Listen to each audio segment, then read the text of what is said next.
Bismillahirrahmanirrahim. Assalamualaikum warahmatullahi wabarakatuh. Innal hamdalillah nahmaduhu wa nasta'inuhu. Innal hamdalillah nahmaduhu wa nasta'inuhu wa nastaghfiruh. Wa na'udzu billahi min shururi anfusina wa min sayyiati a'malina. May yahdihillahu fala mudilla lahu wa may yudlil fala hadiya lahu.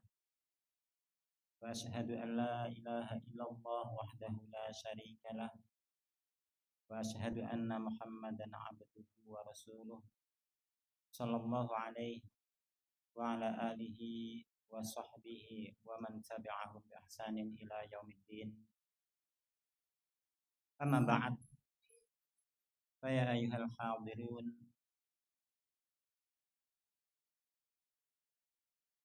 jamaah rahimani wa rahimakumullah.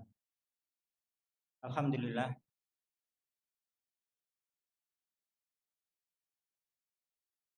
di sore petang hari ini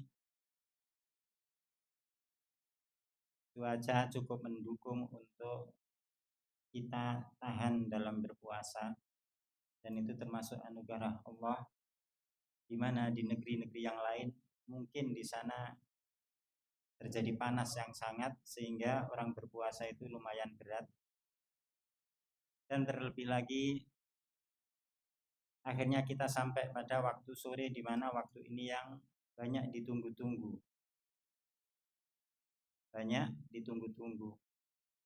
Dan saya secara pribadi alhamdulillah kalau menghadiri acara buka bersama gitu ya, baik sekedar buka saja atau kadang-kadang ada sedikit mau'izah ya, dari para khutbah ya, atau dari para dai atau dari sesama jamaah, itu kalau jam-jam buka bersama itu terasa indah, lebih indah daripada andaikan kita suruh ngumpul di sini waktu zuhur. Maka sampai ada, saya ingat sebuah pepatah atau pantun atau puisi, lupa ingat, cuma saya keluarkan sebagaimana yang saya ingat.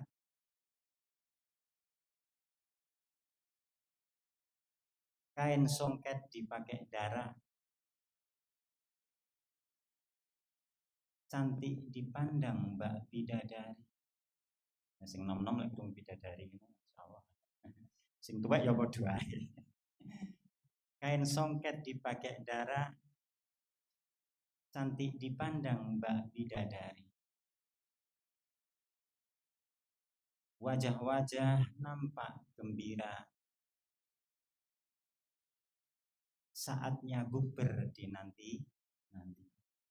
Makanya enak kalau jam-jam sore ngeten iki kita kumpul di masjid, itu adalah sangat menyenangkan. Alhamdulillah, ramai lu masak, melu mangan. Jamaah rahimani wa rahimakumullah, sambil kita menunggu waktu yang sangat indah tersebut, dan itu bagian apa yang dijanjikan, bahwasanya bagi orang yang buka puasa itu farhatan, dia mempunyai dua kebahagiaan. Bahagia tatkala waktu berbuka, dan bahagia tatkala dia memanen hasil puasanya di hadapan Allah Subhanahu wa taala dengan pahala di jannahnya nanti insyaallah. Baik, jamaah rahimani wa rahimakumullah. Adapun berkaitan dengan bulan-bulan ini, sebenarnya kita ingin membahas suatu kitab. Yang kitab ini telah dibahas pada majelis-majelis rutin di masjid kita ini pada waktu-waktu malam, dan insya Allah kita akan lanjutkan sedikit. Namun karena mungkin sebagian kita tidak hadir atau tidak pernah hadir di majelis malam, maka insya Allah hanya kita singgung sedikit pada pembahasan kitab tersebut. Namun di sana saya hendak sampaikan beberapa wasiat dari Nabi kita Shallallahu Alaihi Wasallam, yang mudah-mudahan saya antum sekalian bisa mengambil faedahnya di sana. Bersabda Nabi Shallallahu Alaihi Wasallam, dalam hadis yang diriwayatkan oleh Abi Hurairah yang dikeluarkan oleh Imam Muslim, anan Nabi sallallahu alaihi wasallam yaqul badiru bil a'mali fitanan kaqita'il lailil muslim, kata Rasulullah sallallahu alaihi wasallam. Badiru bil a'mali fitanan kaqita'il lailil muslim. Bersegeralah kalian beramal, cepet-cepet nggonmu amal. Jo ditunda-tunda, mengko-mengko. Ya. Kalau orang kuliah itu nanti bisa kena DO. Ya. Tapi kalau ini kita jangan sampai kena ini. Bersegeralah kalian dalam beramal sebelum datang fitnah, yakni ujian-ujian yang berat. Ya. Yang fitnah itu sifatnya kaqita'il lailil muslim, seperti potongan-potongan malam yang gelap gulita. Wis malam muslim, malam iku peteng, muslim ku tambah-tambah gelap gulita, ra ketok apa-apa. Lek fitnah itu datang, sungguh kita akan sulit menghadapinya. Ini sing bener endi, sing salah endi, sing sunnah endi, sing bid'ah endi, sing tauhid mana, yang syirik mana. Bahkan dibolak-balik sampai kadang kesyirikan dibungkus dengan nama tauhid. Saya dahulu kala masih muda, semuda panjenengan, masih yang muda, kalau yang sudah tua sama saya ya. Jadi semuda jenengan, dulu saya pernah diserang fitnah seperti itu. Dan alhamdulillah Allah nggak mematikan saya dalam kondisi saya masih terfitnah. Allah memberi hidayah dan kita bersyukur harus pegangi hidayah tersebut. Maka sampai di sana ada doa yang sangat utama untuk menjaga kita tetap berada di atas hidayah. Yang tadi malam sempat saya sebutkan dalam surat Ali Imran. Ada doa, Rabbana la tuzigh qulubana ba'da idh hadaitana wa hab lana min ladunka rahmah. Wahai Rabb kami, jangan engkau palingkan kami setelah engkau beri kami hidayah. Dan anugerahkanlah kepada kami rahmah. Jadi kita minta kalau sudah diberi hidayah, sampai kita terjerumus sebagaimana kita sebelum mendapatkan hidayah. Dan tidak wis diberi hidayah harus dijaga. Ya. Saya ceritakan dulu saya ngaji suatu kitab. Tak sebut gak apa-apa ya. Nama kitab itu mungkin ada kenamaan yang sama, saya mohon maaf ya. Di sana ada kitab namanya kitab Al-Hikam. Pada era itu kalau orang udah ngaji Al-Hikam, wah, jos. Seakan-akan dia wali. Dan pada waktu itu murid belum banyak kayak sekarang sehingga nggak disebut wali murid. Seakan-akan dia wali. Nek wis ngaji kitab itu, koyok-koyok kita betul-betul di atas tauhid. Tapi ternyata setelah Allah memberi hidayah kepada kita, ternyata banyak perkara yang menyesatkan di sana. Nah, inilah fitnah. Jadi nggak jelas mana sunnah, mana bid'ah, mana syirik, mana tauhid, sampai yang kesyirikan, yang kebid'ahan disebut di sana tauhid atau sunnah. Kata Rasulullah, badiru bil a'mali fitanan, bersegeralah kalian beramal sebelum datang fitnah-fitnah yang sifat fitnah itu seperti malam yang gelap gulita, nggak jelas. Saking gelapnya. Sampai disebabkan fitnah tersebut, kata Rasulullah sallallahu alaihi wasallam, yusbihur rajulu mu'minan wa yumsi kafiron. Bayangkan.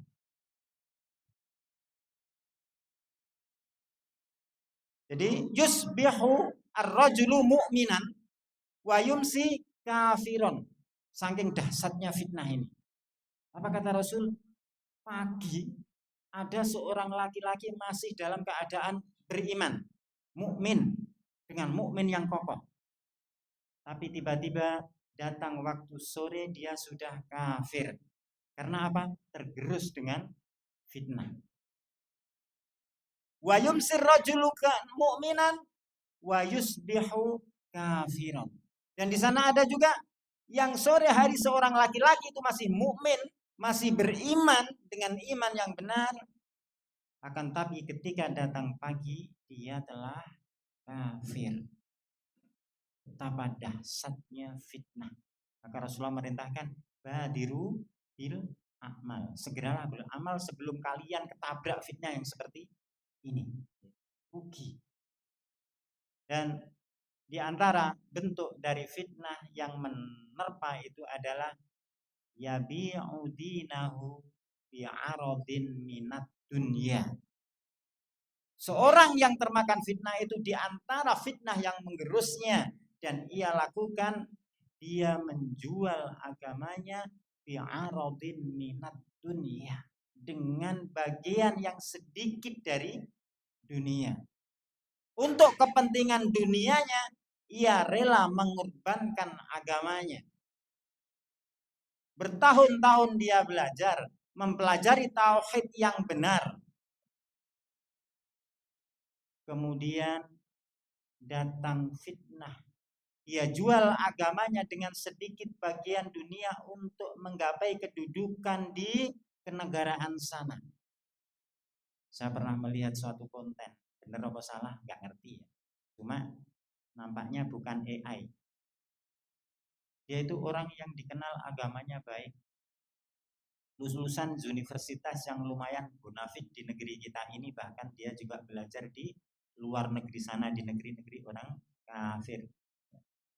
Punya titel yang mentereng, punya track record di dalam kehidupan bernegara ini sangat istimewa. Dan dia dikenal termasuk tokoh-tokoh yang mempunyai agama yang baik.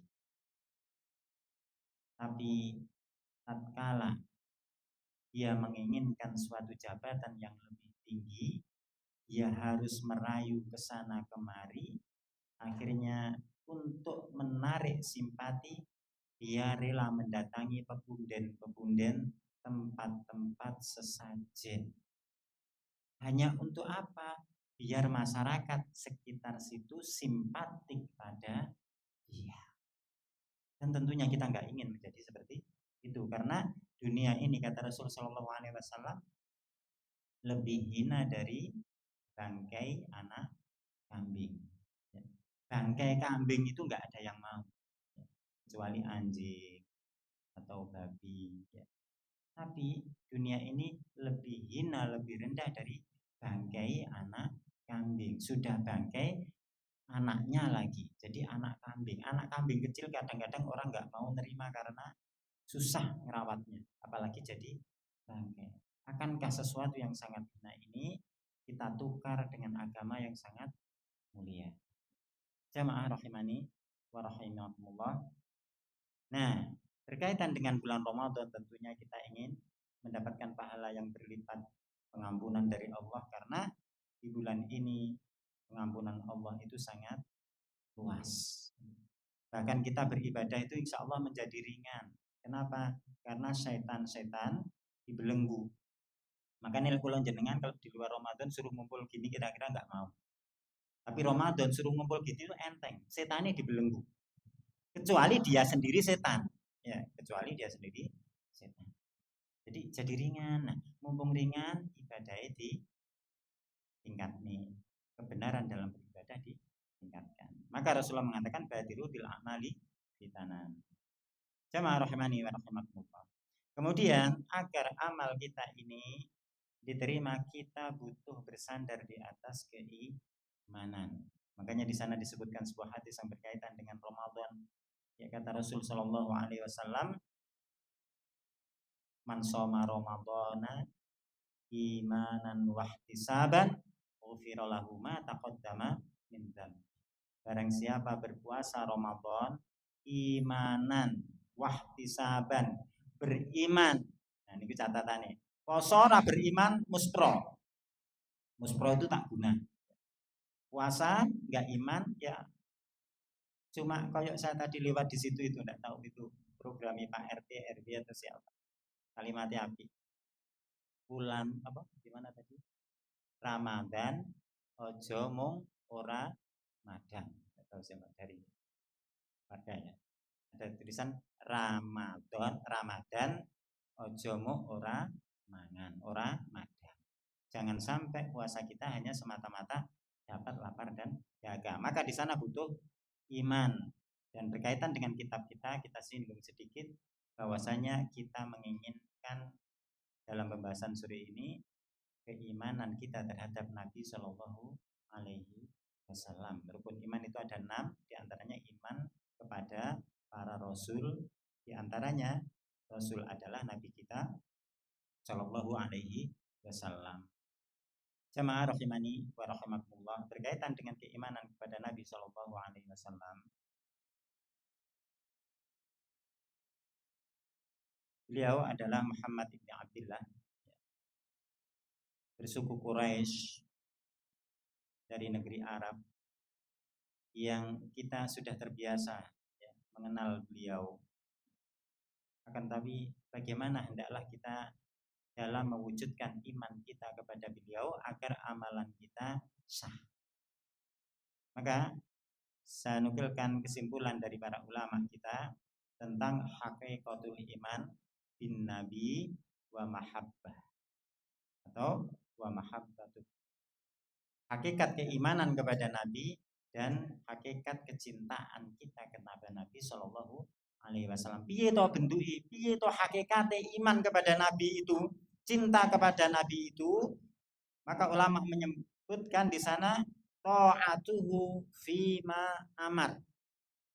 Kalau memang benar-benar dia mengaku beriman kepada Nabi Shallallahu Alaihi Wasallam, ta'atuhu fima amar. Dia mentaatinya pada perkara-perkara yang Nabi perintahkan.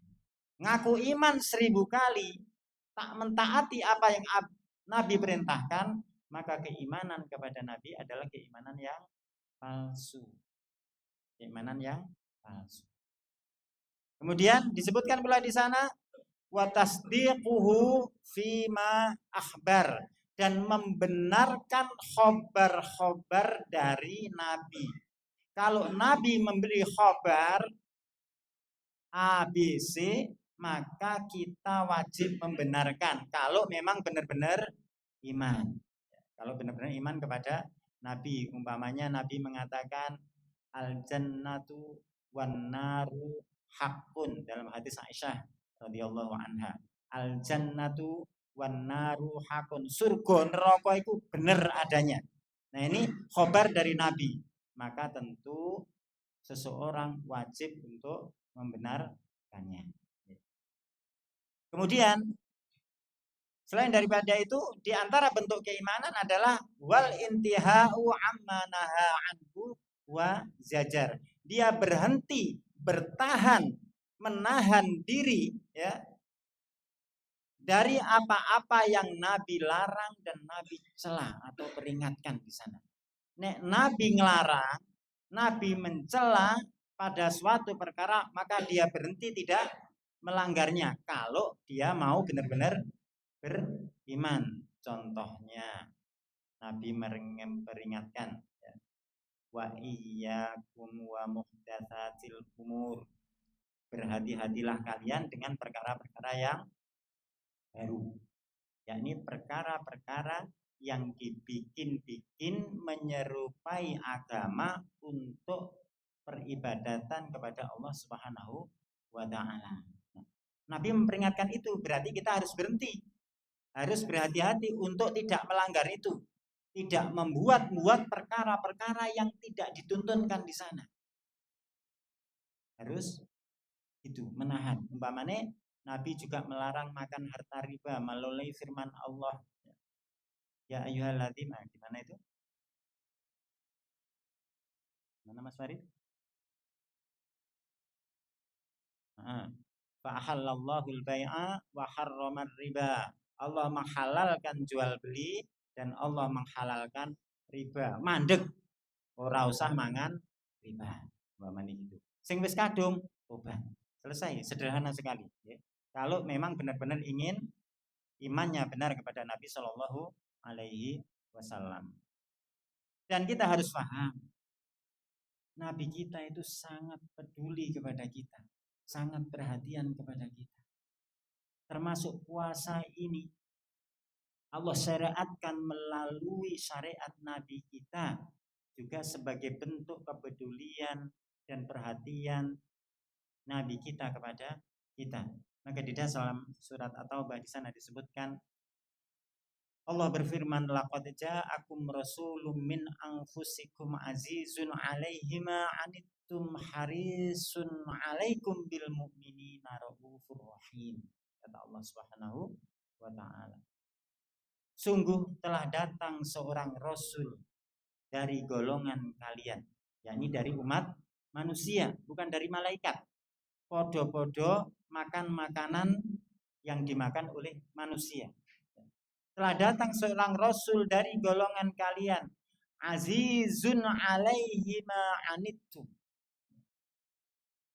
Dia sangat risau, sangat berat rasanya, sangat risau terhadap keselamatan kalian, terhadap apa-apa yang menimpa dari kalian.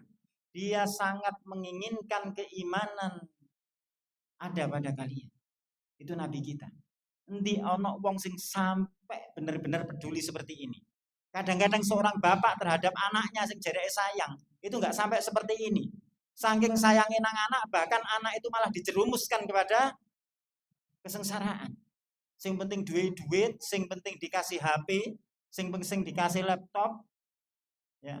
Kemudian dikuliahkan, apalagi yang anak-anak perempuan dikuliahkan, dicarikan kos-kosan yang paling mewahnya, yang paling mahalnya, sebagai bentuk kasih sayang orang tua kepada anak. Tapi orang tuanya jauh di kota yang lain, anaknya dibiarkan begitu saja sehingga dimangsa oleh sebagian pria-pria yang tidak bertanggung jawab. Dan insya Allah pria-pria di sini kan tanggung jawab.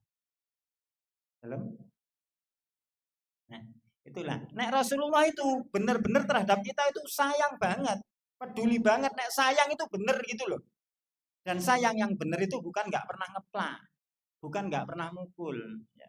Bahkan Rasulullah itu saking sayangnya kepada Fatimah, beliau pernah diriwayatkan keluar dari kalam beliau, andaikan Fatimah binti Muhammad mencuri, maka akulah yang akan memotong tangannya. Gak sayang? Sayang banget. Jadi kita mengancam anak kita ketika melakukan kemungkaran itu bentuk sayang. Ojo sampai anaknya di pondok, ya percaya nang pondok, ben didik pondok, melanggar di pondok, dihukum oleh pondok, wong tuane teko ngomplain pondok, tak viralkan kok ya. Sekarang itu ibu-ibu wong wedok-wedok itu kadang nekoni, ya. Bikin konten tak viral nih lek sampean ngono. Lek ra iso, ra gelem diopeni anakmu ya gon balik, Bu. Duwe anak-anak dhewe, ya. Digawe-gawe dhewe karo sing lanang. Mari ngono kon didik pondok, karo pondok dididik, ketika anak ngelanggar dihukum ra trimo. Kok karepe dhewe. Nah, itu enggak sayang namanya sama anak. Nah, Rasulullah sangat ingin, sangat berat apa-apa yang menimpa kalian, kesengsaraan, kekafiran, kemaksiatan kalian itu betul-betul merisaukan Rasul Shallallahu Alaihi Wasallam. Kenapa? Dia sangat ingin kalian selamat, terbebas dari itu semua. Harisun alaikum, sangat semangati atas kalian Rasul Shallallahu Alaihi Wasallam itu. Dan dia bil mu'minina raufur rahim, terhadap orang-orang yang beriman itu dia sangatlah penyayang. Itu Rasul Shallallahu Alaihi Wasallam. Ya. Ojo seperti sebagian anak-anak sekarang. Malam jam 11 nge-WA pasangannya, pasangan haramnya, pacare, yang kalau mau tidur jangan lupa makan. Ngono wedoke berbunga-bunga, ya Allah, si kakak perhatian banget. Padahal itu siap-siap dimangsa itu, Les. Apa? Cah wedok itu les dikonokne kan dia apa itu?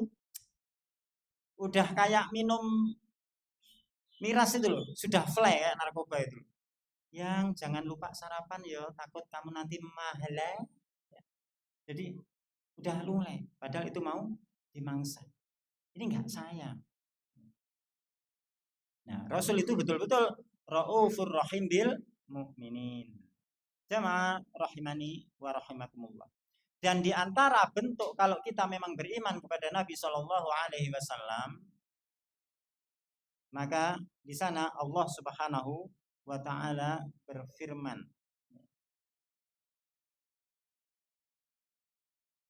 kata Allah Subhanahu wa Ta'ala, qul in kuntum tuhibbunallah fattabi'uni. Kata Allah Subhanahu wa Ta'ala. Allah mengatakan kepada Nabi kita Muhammad Shallallahu Alaihi Wasallam, sampaikan wahai Muhammad kepada umatmu, ya, jika kalian benar-benar mencintai Allah, fattabi'uni, maka ikutilah aku. Nah, ini berkaitan juga iman kepada Allah, juga iman kepada Nabi. Fattabi'uni, ikutilah aku. Yuhibbukumullah, maka Allah akan mencintaimu. Wa yaghfir lakum dzunubakum, ya, dan Allah akan mengampuni dosa-dosa kalian.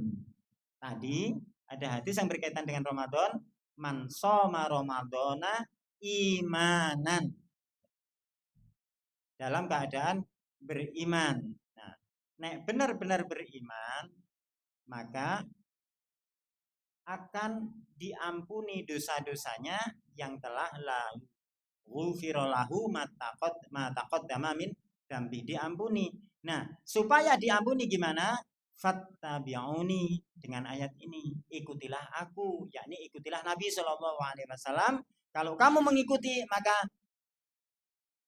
yaghfiru lakum dzunubakum, Allah akan mengampuni dosa-dosa kalian. Ojo njaluk sepuro Ramadan pengen diampuni dosanya, tapi dia tidak mau mengikuti ajaran Nabi. Jamaah rahimani wa rahimakumullah. Maka di sana disebutkan pula satu ayat yang perlu kita renungi, ya. Kata Allah Subhanahu wa Ta'ala, man amila salihan min dzakarin aw unsa wa huwa mu'min, ya, falanuhyiyannahu hayatan thayyibah wa lanujziyannahum ajrahum bi ahsani ma kanu ya'malun. Kata Allah Subhanahu wa Ta'ala, barang siapa dia beramal soleh. Nah, amal soleh diantaranya puasa kita hari ini, puasa Ramadan, sholat taraweh, dan perkara-perkara yang wajib lainnya, ya. Barang siapa beramal soleh dari kalangan laki-laki dan perempuan dalam keadaan dia beriman. Nah, catatannya ini, wahwa mu'min, dalam keadaan dia beriman. Nek gak beriman, amal soleh itu tidak teranggap di sisi Allah Subhanahu wa Ta'ala. Orang munafik, orang kafir, itu ketika beramal soleh, maka di sisi Allah tidak dianggap. Tidak dianggap. Wahwa mu'min, dalam keadaan dia beriman, maka Allah janjikan falanuhyiyannahu hayatan thayyibah, maka akan aku beri dia kehidupan yang baik. Hidupnya itu dijadikan baik, ya. Dan akan kami berikan kepada mereka itu pahala yang lebih bagus dari apa-apa yang telah mereka kerjakan. Nek mereka ngerjakan satu, Allah akan berikan pahalanya berlipat 10, bahkan sampai berlipat 700. Bahkan sampai lebih daripada itu. Syaratnya apa? Wahwa mukmin, dalam keadaan dia itu beriman. Nah, beriman kepada Nabi diantaranya yang telah disebutkan tadi. Maka betapa penting kita memperhatikan suatu pesan Allah di dalam Al-Quran pula berkaitan dengan sunnah-sunnah Nabi, dengan syariat-syariat Nabi, ya. Di sana jangan pernah kita main-main dengan syariat agama kita, syariat yang dibawa Nabi Shallallahu Alaihi Wasallam. Bahkan mau sampai guyon ibaratnya, mengolok-olok, guyon, itu akan menyebabkan kerugian yang luar biasa. Bahkan dahulu itu ada orang-orang munafik. Ya, munafik itu dohiri Islam. Kita ini dohirnya kan Islam, tapi hatinya piye? Setidaknya kita lah yang tahu. Kita ini Islam bener apa cuma dohirnya saja. Nah, dahulu itu ada orang yang mengolok-olok, sifatnya guyon. Kalau sekarang kayak membuli temannya, bully ringan gitu ya, bully ringan. Nah, maka hal itu akhirnya dilaporkan oleh sahabat kepada Nabi Shallallahu Alaihi Wasallam. Kemudian turun ayat di dalam Al-Quran. Allah berfirman, wala in sa'altahum la yaqulunna innama kunna nakhudu wa nal'ab. Orang-orang itu yang gawe guyonan ya, membikin gerauan syariat agama kita ini. Kalau engkau bertanya kepada mereka kenapa mereka membikin guyonan syariat ini, membikin guyonan apa yang dibawa Nabi, membikin guyonan Nabi, ya. Sebagai guyonan mereka akan mengatakan kami ini hanya gurau dan kami ini hanya gurau dan main-main. Wong aku cuma main-main kok, enggak serius, aku enggak serius. Bener. Aku kemarin mutusin kamu itu. Aku kemarin mutusin kamu itu bukan bener-bener ya. Aku cuma guyon nih. Cuma aku pingin muji kamu masih sayang banget sama aku enggak. Ibaratnya lek saiki. Aku cuma guyonan ya dan main-main. Nah, ini terhadap syariat Nabi. Kemudian Allah mengatakan, "Qul katakan, abillahi wa ayatihi wa rasulihi kuntum tastahzi'un." Apakah terhadap ayat-ayat Allah, apakah terhadap Allah dan ayat-ayatnya kalian itu mengolok-olok? Ini syariat kita ini enggak boleh sama sekali untuk dijadikan guyonan, untuk dijadikan bahan olok-olokan. Aku ratenanan kok, cuma kayak ibaratnya Arab sholat, kenapa enggak sholat? Aku titip dulu ya. Ini mengolok-olok syariat. Kenapa enggak puasa?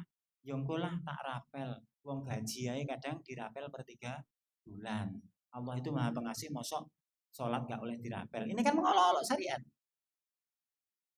Maka akankah terhadap Allah dan ayat-ayatnya mengolok-olok? Maka dengan sebab itulah orang-orang waktu itu menjadi kafir.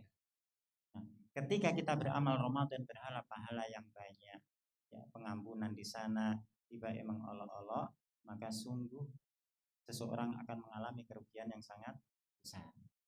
Dan sebelum kita tutup, berkaitan dengan mengolok-olok syariat ini, Allah juga akan menyegerakan hukum orang-orang atau hukuman bagi orang-orang yang melecehkan atau mengolok-olok atau gaya guyonan syariat agama kita yang dibawa oleh Nabi Shallallahu Alaihi Wasallam. Ada satu kisah yang ditulis di dalam kitab kita ini cerita ya. Ada satu kisah. Balaghana anna rajulan yuta'a Aba Salamah. Telah sampai kepada kami ya suatu khabar, kata penulis kitab ini, beliau orang Saudi ya, bahwasanya telah datang seorang laki-laki ya, ada seorang laki-laki yang dikenal dengan nama Abu Salamah. Laki-laki tersebut ya disebut dengan nama Abu Salamah min nahiyati Basri ya. Dia dari daerah Basrah. Basrah itu mana? Basrah itu mana, Mas Farid? Basrah itu mana, Mas? Irak ya. Jadi dari daerah Irak pada waktu itu. Kana fihi mujunun was ihtarun. Dia itu apa ya? Mujun itu. Suka guyon. Ning sembrono. Suka kelakar tapi sembrono, ceroboh gitu ya. Si Abu Salamah itu tadi. Fadzukira indahu as-siwak wa ma fihi minal fadilah. Ya. Maka disebutkan suatu itu dia kayak ngumpul kayak kita ini, kemudian ada orang menyebutkan tentang siwak ya, yang biasa dipakai Nabi Shallallahu Alaihi Wasallam untuk gosok gigi dan beliau perintahkan bagi umatnya. Disebutkan siwak dan keutamaan siwak. Lalu si orang yang suka kelakar ini tadi tapi terlalu sembrono ini, dia mengatakan, wallahi, demi Allah, ini koyok guyon, model guyon-guyon itu ya, kayak sekarang biasa digantikan konten-konten pelawak apa itu. Pelawak yang biasa ngerosting itu ya. Guyonan sing luar biasa. Kadang-kadang agama dijadikan guyonan di sana dan itu bentuk kekafiran ya. Kata dia, wallahi la astaku illa fil makhraj.